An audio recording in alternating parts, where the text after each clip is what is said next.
And welcome back to Bengal Bites, a Cincinnati Bengals fan podcast from a real, raw, unfiltered perspective.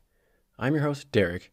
This is episode 29, Week 13 recap, where the Cincinnati Bengals have a Victory Tuesday. That's right. For the first time since 1990, the Bengals have won a road Monday night football game. And what an incredible game it was. I hope you stayed up and watched this game wherever you were, because it was unbelievable. There were 5 ties in this game. It was a back and forth. The defenses really didn't play that well, but that made for a more entertaining and exciting game.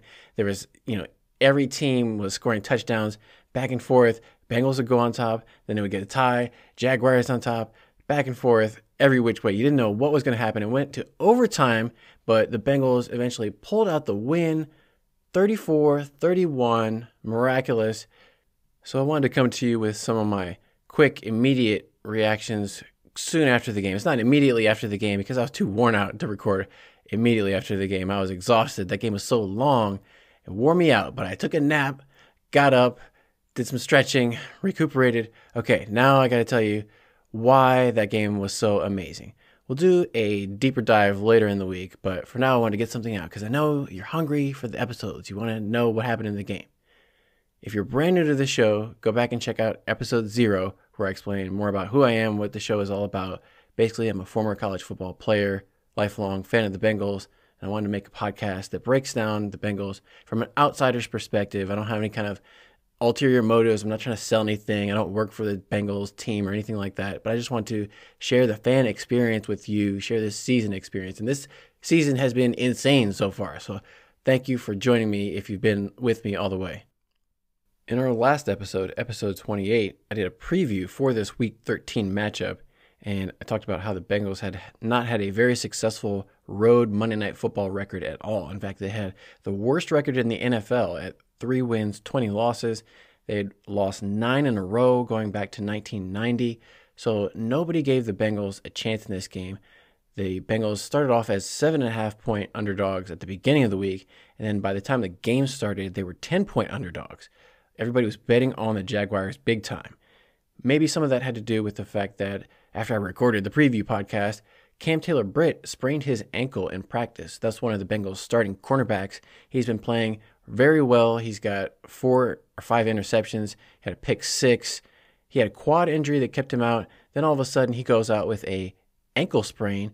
Then later it came out Cam Taylor-Britt's on the injured reserve, so he's actually going to miss 4 weeks, but he was not going to be able to play. So maybe that's why people were betting on the Jaguars more, but nobody gave the Bengals a chance.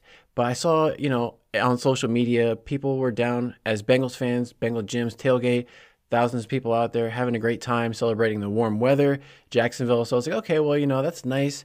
At least there's going to be some nice weather and they get to have some nice food and drinks and whatever, enjoy the game. Even if the game doesn't go our way, we weren't expecting a lot because we didn't see a lot from Jake Browning, who made his first start as quarterback in the NFL last week. Joe Burrow, the star quarterback, is out. He had surgery on his wrist.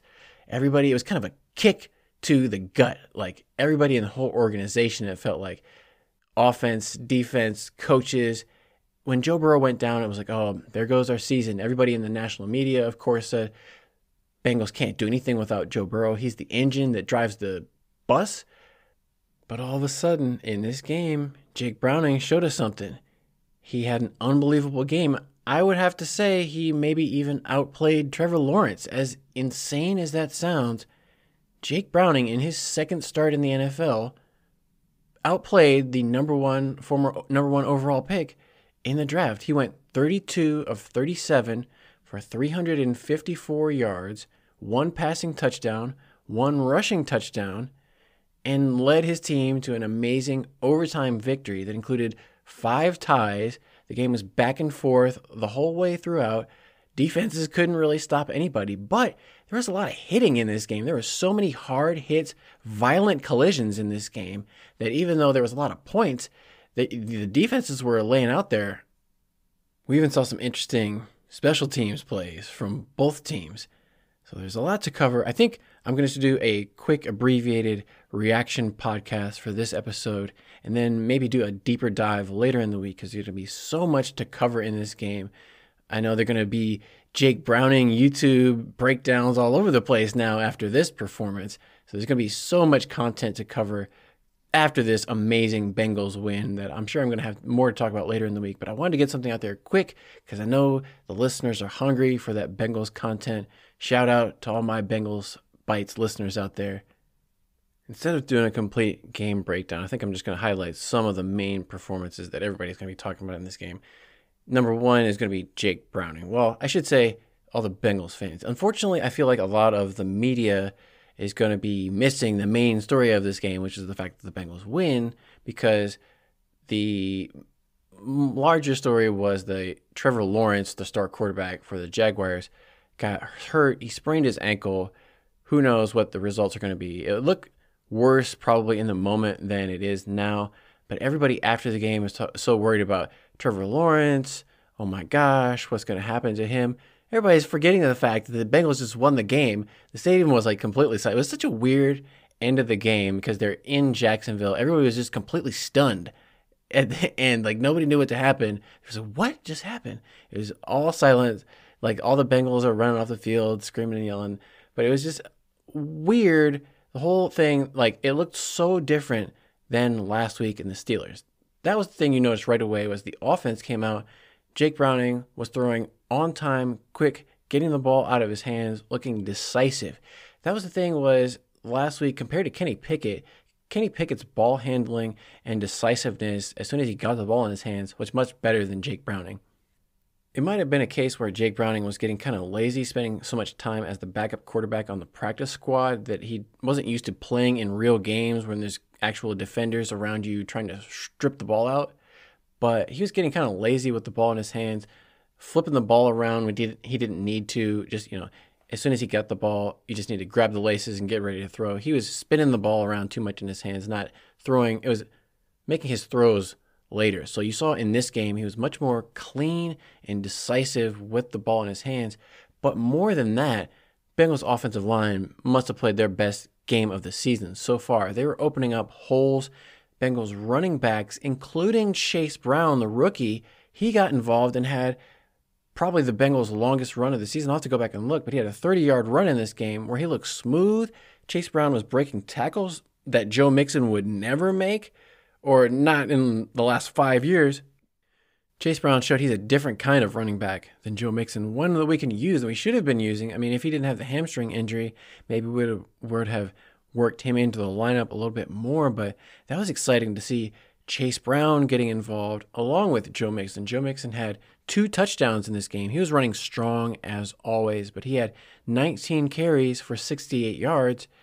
Bengals had much more balance on the offense and defense. They had 73 plays total in this game, 31 rushing attempts, 39 passing attempts, 37 passing attempts by Jake Browning, 2 passing attempts by wide receivers. We'll have to talk about that later, but both of those wide receiver passes by the Bengals, just let Jake Browning throw it. No more wide receiver passes. They were getting too cute, a little too creative at times. I feel like Zach Taylor was really trying to pull out every stop he could because he was going against his brother. He knew he had a losing record against his brother. Maybe he got ahead of himself and looked past the Steelers because he was looking at this Jaguars game for so long because he wanted to beat his brother so bad that maybe he should have gotten a little bit more ready. I don't know. I don't know what the deal was, but they look way improved just as a team, not just from Jake Browning. The entire Bengals team looked so much better than they did last week. It was confusing. They got one extra day. They went from Sunday to Monday, so they got one extra day of rest, but so did the Jaguars. And maybe that's why there was so much hitting in this game, because they got that one extra day. Maybe they're a little bit fresher, but so much hitting. But the Bengals' offensive line was just dominating up front, especially in the middle. The interior of the Bengals' offensive line, Volson, Karras, and Kappa, were pushing the Jaguars' defensive tackles all over the place. There were some runs where they were just splitting holes straight down the middle of the Jags' defense. Linebackers weren't filling their gaps from the Jaguars to stop Joe Mixon, and he was just breaking off 10 yards runs before he was even getting touched. Of course, we saw another amazing performance out of Jamar Chase, highlighted by his long 76-yard touchdown where it was 3rd and short, and I don't know. Maybe the Jaguars had a busted coverage. They left Jamar Chase one-on-one with tight man coverage with no help, no safety over the top, with a backup cornerback. Not even like one of their best cornerbacks. That's a huge mismatch that Jake Browning saw immediately. As soon as he got the ball, he threw it straight to Jamar Chase. He caught it. The Jaguars defender missed at the ball completely and then fell down. So Jamar Chase pretty much had a walk-in touchdown all the way to the end zone after that. But as soon as he got to the end zone, he turned around and walked in backwards into the end zone because he said he wanted to be disrespectful. And he was busting out the gritty after that. He's got a new and improved gritty. The Bengals showed on social media Jamar Chase had some kind of new gritty with the gritty creator. They were working it out on the Bengals field, but after the touchdown, Jamar Chase broke out the gritty. They asked him after the game, kind of what his mindset was. Jamar Chase said he told T. Higgins in pregame warmups he felt like being an evil person out there. He was going to be grabbing people's chin straps. He was stiff-arming guys in this game. They threw the ball to Jamar Chase one-on-one when there was soft coverage, and he would just get 5 or 6 yards breaking tackles. It was hard to bring Jamar Chase down in the open field in this game. He said he was just going to be an evil person. And that's what the Bengals are going to need. Jake Browning isn't necessarily that kind of an evil guy. Jake Browning is much more mellow. He's very calm, serene. Jake Browning is very zen. I can see Jake Browning just kind of chilling out with his girlfriend, having a nice evening at home, not getting too excited about anything. Jamar Chase is like playing Call of Duty and drinking Red Bulls and going crazy and just being disrespectful on the mic to people. You need all kinds of personalities on a football team to keep the team balanced in all types of different ways. But the Bengals, they showed they've got life left. Tyler Boyd still had a little bit of life left. Tanner Hudson was out there making catches, making plays all over the place. We even saw the tight ends for the Bengals, who aren't named Irv Smith. Mitch Wilcox caught a pass from Jake Browning Jake Browning made one of the most unbelievable plays I've seen a quarterback make with a blitzer in his face all season. Maybe better than any I've seen Joe Burrow make. And this is a credit to Jake Browning's training that he did in the offseason. You can tell as soon as this guy was blitzing in his face, flipped his hips, got the ball out quick to the receiver without being flustered, without getting touched. And Jake Browning started off hot. I think he was 10 for 10 passing. He didn't have an incomplete pass until the second quarter. He was making throws all over the place. He only had 5 incomplete passes in the entire game, but he got off hot. Most of them were short passes. I think he was 8 for 8, but he only had about 40-something yards. So they were like, okay, yeah, he's being very efficient, but most of the passes were going behind the line of scrimmage, kind of bubble screens, short passes, not taking a lot of chances deep down the field.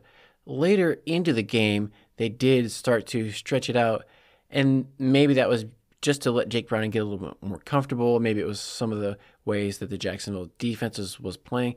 Jacksonville did lose one of their cornerbacks to a concussion in this game, so that was another thing. The Jags had injuries piling up on offense and defense, and the Jags defense, I don't know, they just didn't play very well. I don't know how the Jaguars were one of the top 5 rushing defenses in the NFL this year. The Bengals got over 150 yards rushing against the Jaguars in this game. They were breaking off long runs all over the place. I don't know what the Jaguars defense's problem was. Some of them were just kind of broken tackles where they had opportunities to bring down Joe Mixon and Chase Brown and some of these guys, and they just missed on the tackle or didn't put an effort into it. Like Troy Aikman said, one of the linebackers for the Jaguars just didn't really seem like he wanted to tackle Tanner Hudson that much and just let him go. But hey, Tanner Hudson's a big, tough guy. Maybe I wouldn't want to tackle Tanner Hudson either. I don't blame him. He might try to jump over you and kick you in the face or something. So yeah, it was basically like what I expected from the Jaguars offense, because before in the preview, I predicted that the Bengals were going to lose this game. I said the Jaguars were going to win 30-17, and the Jaguars scored 31. I was pretty much right on the money as far as my Jaguars prediction, but the Bengals doubled what I expected. I thought they were going to score 17. They ended up with 34 points in this game. So they way exceeded my expectations. I don't know where that came from. Hopefully they can continue that success. They asked Jake Browning after the game, does he think he's going to plateau after this? He's like, hopefully I'm not going to plateau. Hopefully I have more after this. to continue to improve and grow. So, second game in the league, Jay Morrison put out a stat like he's the only quarterback to have over 86% passing and 350 yards and a touchdown in one of his first 2 games in the NFL and NFL history. It was a pretty incredible performance. Everybody was going crazy. Like Troy Aikman said he wasn't expecting this. Even Jake Browning wasn't expecting this, I got to say. Like nobody saw this one coming, but sometimes just crazy stuff happens. That's why you got to play these games. So that's why I was watching. Like, even though I was like, okay, I know they're probably going to lose, but who knows? Something crazy might happen. The Jaguars left tackle might accidentally step backwards into Trevor Lawrence's ankle. I think they benched Walker Little for that because after that play, he wasn't on the field anymore. He was staying on the sidelines watching, and the Jaguars had to play their backup quarterback. And it was kind of like when the Bengals, Joe Burrow went down against the Ravens, Jake Browning had to come in. He looked okay, but not great. That's how the Jaguars quarterback looked when he came in. He came in for the start. He cold off the bench. It's a tough situation, tough environment when you're in primetime national television. You haven't played the entire season, and you're the backup coming in trying to win the football game, and then going into overtime.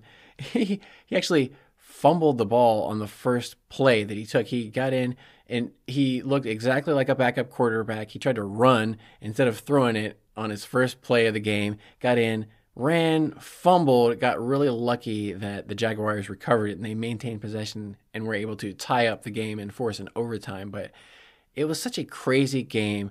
Like I said, we'll have to just do a complete breakdown, especially because the Manning brothers were also calling this game, and I didn't get a chance to watch that. I can only watch one broadcast at a time, so I had to do the traditional Joe and Troy broadcast because they have the full screen of the game. I don't like the Manning cast just for the fact that they have the reduced size of the game. They have their big heads on like half of the screen, and then you can only see the actual game in the corner.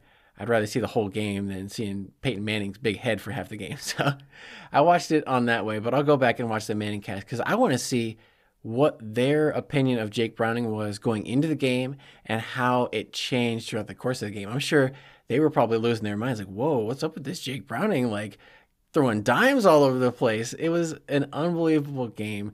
So we're going to have to see what is the standard for Jake Browning going forward. Like if he keeps playing like that, maybe he could be a late runner for MVP. I don't want to get ahead of myself, but it was, you don't see performances like that out of any quarterback. I don't care if it's Joe Burrow or Jake Browning or who it is. I mean, you don't see it out of Trevor Siemian, but that's another story.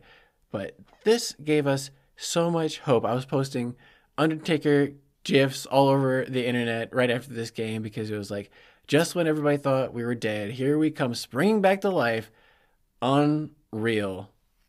Even though the defense did get up a lot of yards and a lot of points, relatively, I guess you could say they were better than the Jaguars, but also we had a lot of great performances by rookies in this game. Specifically, I want to point out DJ Turner and Jordan Battle, the 2 rookie defensive backs they got in the second and third round. They were making so many big hits, violent collisions against like Calvin Ridley and some of the other backs and receivers for the Jaguars, just coming up at the point of contact. Jermaine Pratt made a huge tackle on Trevor Lawrence when it looked like Trevor Lawrence was going to pick up a first down on the scramble. Jermaine Pratt showed some speed and athleticism. Jermaine Pratt was all over the field. I mean, it was like the Bengals heard all the criticism. Jermaine Pratt, how he was looking terrible against the Steelers. He had 12 tackles in this game against the Jaguars, so he was playing at a much higher level. I don't know what it was. Mike Hilton was making plays. BJ Hill and DJ Reader, the interior defensive linemen for the Bengals, were making huge stops, penetration, getting tackles for loss, something that we haven't seen out of this Bengals defense in so long. So even though they couldn't get, stops on the scoreboard, they were making plays that it's been missing from the Bengals. And Bengals special teams, Travion Williams had 2 nice kick returns. I think one of them got called back for holding, but he had 2 nice kick returns. Not called, but Travion had some nice kick returns, getting the Bengals good field position for their offense to start. Evan McPherson, he wasn't perfect in this game, but both kickers missed 1 field goal in this game. Brandon McManus missed a huge field goal at the end that could have given the Jaguars a chance to win it. Luckily, he missed, but Evan McPherson, he made a 48-yard field goal to win the game. He also had a 54-yard make in the middle of this game. But early in this game, McPherson, he missed a 57-yarder. It looked like it was going to be good, but it went off the middle crossbar. It just came up short. It was not a kick that you ever expect Evan McPherson to miss short, but maybe there's a little bit of wind in his face. It's an open air stadium, not inside a dome, so I don't know. Maybe that's why it pushed it back. But overall, the special teams for the Bengals were solid, including a solid tackle by Andre Yosivas, rookie wide receiver out of Princeton. I highlighted it on Instagram, tagged him on Twitter and all that kind of stuff. Great tackle. Andre came down, shed the blocker who was trying to get in his way, made a solid solo tackle on the return to pin the Jaguars at their own 15-yard line, set them up backs against the wall. So good job by Andre. But like I said, great overall team win. Gives this chance a team to continue playing meaningful football all the way through December. And that's great for the Bengals because they have 2 home games coming up after this against the Colts and the Vikings. Those ticket prices have been dipping a lot on the open market and the resale. So this win should hopefully get those ticket prices going back up there, get the fans more excited, keep everyone interested in this season going forward. Anybody who maybe checked out, I'm not saying you did, but if you did check out, it's fine to come back. We won't blame you. We will keep your seat warm. Just stay here, keep watching those games. But I just wanted to hit you with a quick reaction podcast right after a big win. I didn't want to keep you waiting for this one. I'll try to come back with a deeper breakdown when I have more analysis, more things to say. But for now, I'm going to leave you with a hooday and stay hungry for more Bengal Bites.